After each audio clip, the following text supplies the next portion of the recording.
Thank you for clicking on the video. Welcome back to the channel. This is another review for Love and Marriage Huntsville, Season 5, Episode 14, So Much Disrespect. Marcel and Tisha are keeping up with their date nights, date days. They're keeping up with the dates. And so he's at Black and she's going to meet him when she gets there. They do the small talk, I guess, on the blogs. Right now they were talking about Martell and his new woman, Sheree. And which brings Marceau to Mel. He's invited her to Black as well. And Tisha don't like that. Why you inviting her? She don't like me. She's declared me an enemy. So you have no business having a text correspondence with her at all. And I'm not going to say that I disagree. I'm not going to say I disagree. Especially if it's somebody that doesn't care for me, they don't like me. They've said publicly, oh, that's my enemy. So yeah, nah, there's no reason for you to text her and meet up for what? Holler at her for what? The going thing is that Marceau has a little thing for Melody, like a crush.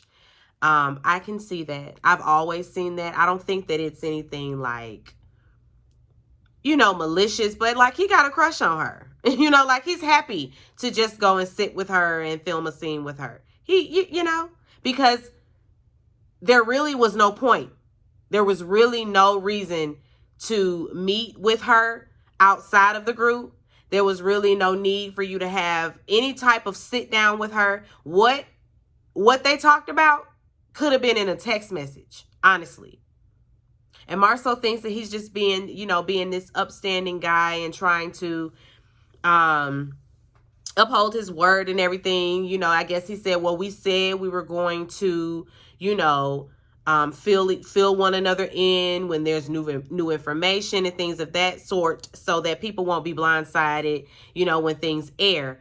And he feels like the conversation that he had with Maurice and Mark may resurface. Well, it is going to resurface, and he wants to get in front of it. He doesn't want to be held responsible. He doesn't want he and Tisha to be held responsible for whatever Mark had to say. And again, you could have told her that in a text message, a group text. You could have said, oh, just to let you know, Mel, in the group text, we sat down with Mark. He had this to say. I just wanted to fill you in on that, before it aired. And then everybody in the group would have seen it. And there would be nothing would be misconstrued. But the fact that you want to link, the fact that you texting her, like, Marcel, it's looking like you just wanted to sit down with Mel. That's what it looked like to me. But they have a little spat about it. He calls her jealous. And of course, how dare you? I'm not jealous. I ain't never been mother. She started cussing and everything. I ain't never been motherfucking jealous. Don't you ever play me like that. Don't try to play me, Marcel. And Marcel gets up, storming off.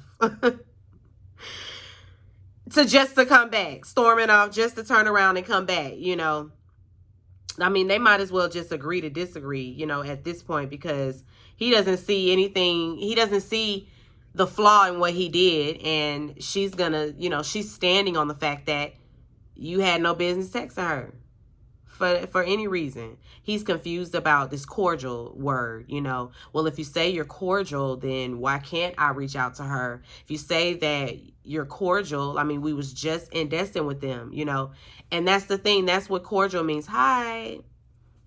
Oh, it's nice to see you again. So, how the kids? Okay, that's good. That's good. Okay. Well, you guys have a great trip. Rest of your trip. It was nice to see you guys. That's cordial. We can sit and have a nice conversation, a nice dialogue. But no, I'm not inviting you to the Christmas party. No, I'm not inviting you to my kids' function. No, I'm not inviting you over to my house to kiki. No. No.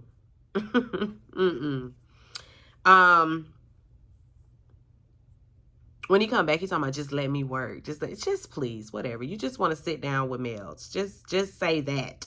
Say that.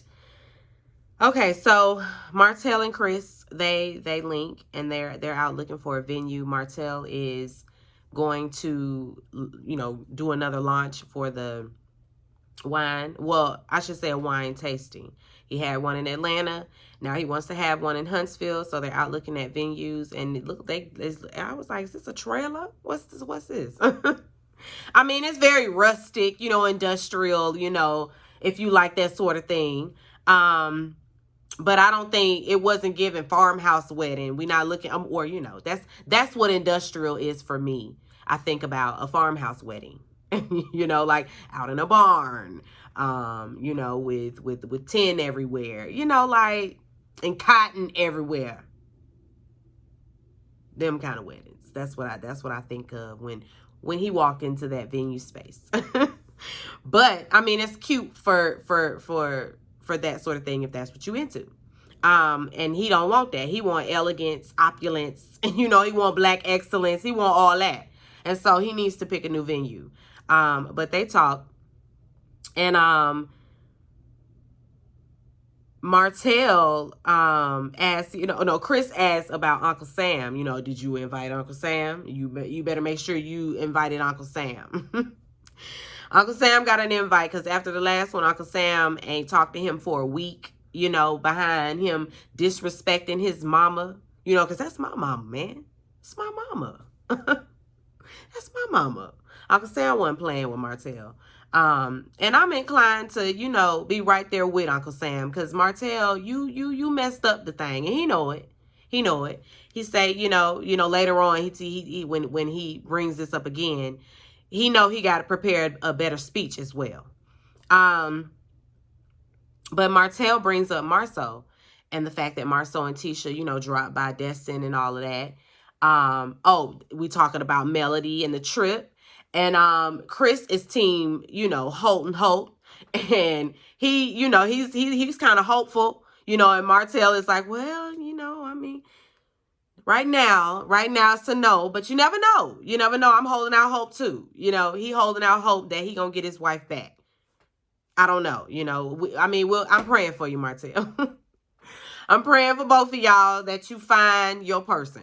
And if it comes back, full circle and she's your person and vice versa, Godspeed, But bringing up Marceau, Chris says, I got to talk to Marceau. I ain't seen him, but I need to see about him. I need to see him because he's out here creating false narratives, trying to use me as an alibi. Yeah, I saw him in Atlanta, but like for 2 hours. So when he said he was with me, he wasn't with me the whole time. So don't be throwing my name out there. And I knew that. We knew that. We knew that the minute he said it, that he was on some bullshit, trying to drag his friend in this. And our friend then came forward and said, well, I don't know. He wasn't with me when his back was in the picture, basically. So come with something else. You got to pull somebody else down with you because it's not going to be me. And I'm pretty sure Chris Fletcher's wife made him. His wife probably made him, you're going to have to set the record straight. No.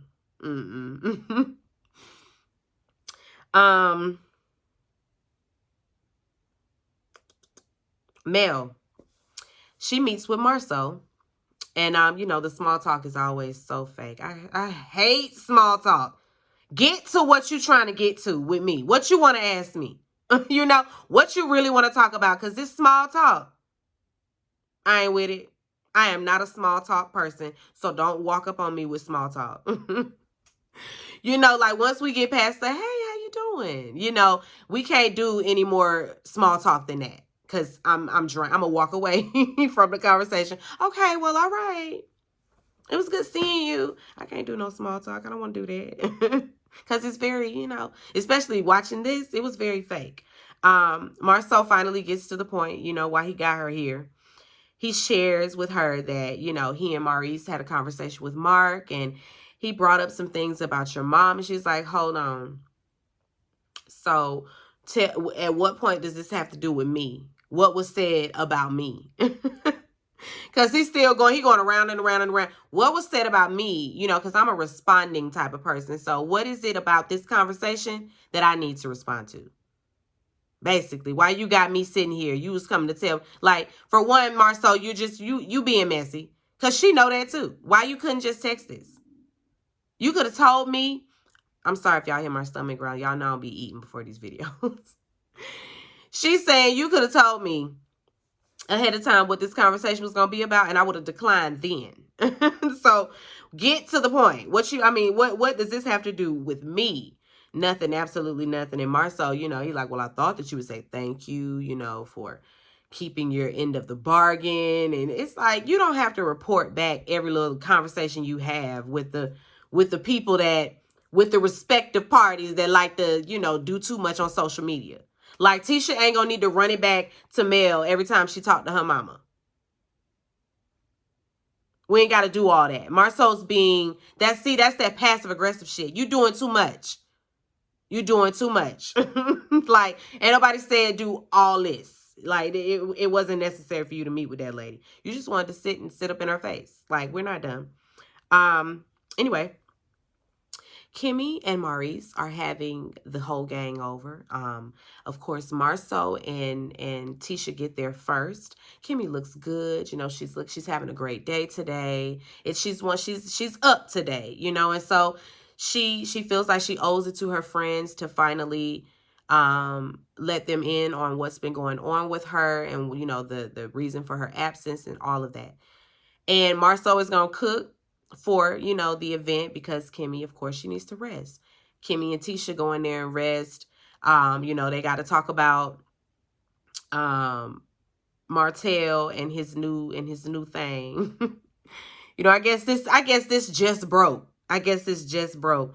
But they talk about meeting up with Martell and Mel and Destin and all of that. And she shares that Melody was very pleasant and it was, high energy. It was a good time. They enjoyed their visit with them. Hold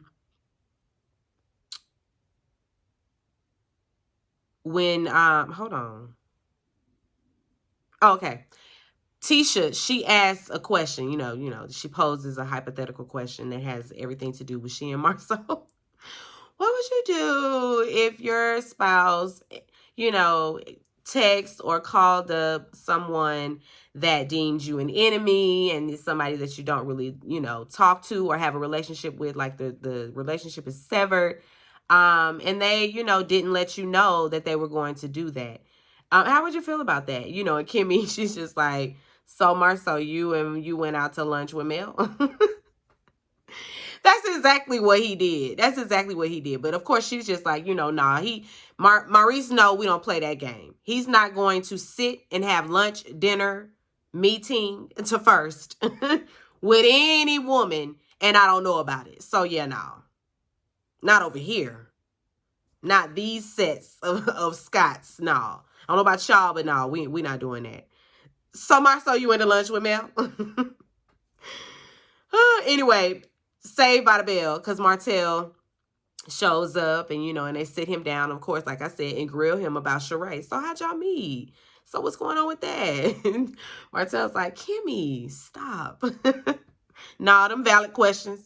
They want to meet Sheree. They treating her like she ain't nobody, y'all. It's just Sheree, okay? It's just Sheree. It's just Sheree. They act like he done hooked up with, somebody better. Like, I would even see this if it was Kenya Moore. Like Kenya Moore's name, holds weight because my girl was the thing in the 90s, okay? That she was that girl. So I would see them maybe getting excited about meeting Kenya. Or if it was Portia, but Sheree, child, okay. Maybe not even Portia. Because, it's Portia. And maybe that's because I have been watching Housewives of Atlanta for so long. I feel like I genuinely know these people. And I also feel like being out here in Atlanta, everybody is a celebrity, even me. And so, we don't see it. We don't care about us, especially a reality star. It's like, oh, hey, excuse me. Like out here, we all celebrities. We are all celebrities in Atlanta. Anyway, Mel shows up, Oh, he invites, when Mel gets there, you know, he invites everybody to the wine tasting and all of that. They like, so these girls are invited. I know ladies wasn't invited last one. No, these ladies weren't invited to the last one. But y'all can come to this one. Y'all can come to this one. Oh, and Mel, you know, bring your +1 if you want to. And Mel says, I have to check my calendar. I don't know about that date. And then Marceau chimes in, so are you going to bring a +1? And she says, I just said, I got to check my calendar. But would you, if you could, get out that lady business. Get out that lady business, please. Please. Anyway, I feel like after they get, you know, the pleasantries out the way, we have to talk about the serious stuff. Kimmy, you know, she shares with them. I hope I ain't missed nothing important. I don't think I did. They was just, you know, having their, you know, bullshit. Oh, I just saw 14th anniversary. Put a pin in that. Martell asked, when he saw Melody come in the house, she was wearing all white. This Negro gonna say, I just thought that it was nice. You know, today would have been our 14th wedding anniversary, and the fact that she came in all white, I thought that was nice. You thought she did that for you? I bet you think this song is about you. Don't you? Don't you? Don't you? Yes, come on. Not how, who thought you get the money too. Gritty, gonna have that cake you needed to.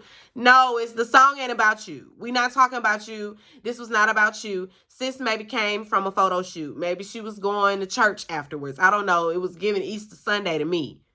It was giving Easter Sunday. It was giving Mother's Day church service. I don't know where Mel was headed, but she was not wearing it in, you know, remembrance of her 14th wedding anniversary, because y'all ain't married no more. Anyway, Kimmy asked Mel about the kids. Here go Martell. You could have asked me about the kids. I mean, they at the house. I know you ain't got to ask us separately about the kids. Please, let's not. Mel you already on thin ice with Mel because you done told your baby mama that she had COVID. And so she don't appreciate you telling your baby mama, Arian, that she had COVID. So yeah, you back on her shit list. You back on her shit list. Anyway, when they get all these pleasantries out of the way and everything, Kimmy shares that she was diagnosed with cancer. Martell is visibly hurt. Mel is as well. She's trying to hold back the tears, but she can't. And there ain't no sense in doing it. I don't know why people feel... I'm sorry. If you come tell me some very devastating news like that, I cannot be strong for you. I cannot. I'm going to cry with you. We are going to be a mess together. Because I'm not even finna fake and pretend like you didn't just hit me with a ton of bricks. I'm not finna pretend. You know, and they was like...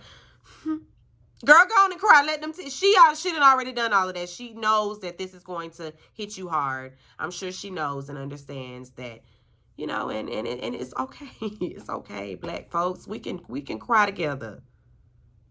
We can cry together. Okay? It's not a sign of weakness. You're going to be all right. We're going to get through it. But you know, we end in all smiles and cheers and toast to this, toast to that. They're a family. They reminisce on on the last time that they were all at the table at Kimmy's house. It was a different table. Kimmy done upgraded and everything. We didn't even notice. I didn't even notice until we went back that she upgraded her kitchen. Go ahead. Anyway, that's what Kimmy doing with her checks. I know that's right. I know that's right. Renovates. Do all the renovations. Do all of them. But they're here for Kimmy, you know. We're going to rally behind her. We got her back. We got her back. We're gonna be with her. We are to the time where we ringing the bell. Cause we cancer free. Amen. Amen. That's it, I think. Yeah, that was it. The comeback group. The comeback group is, you know, they done came back. The comeback group done came back. All right, anyway, be sure to rate, comment, and subscribe to the channel. It's Call Me Busby. And I'll chat with you later. Peace and light.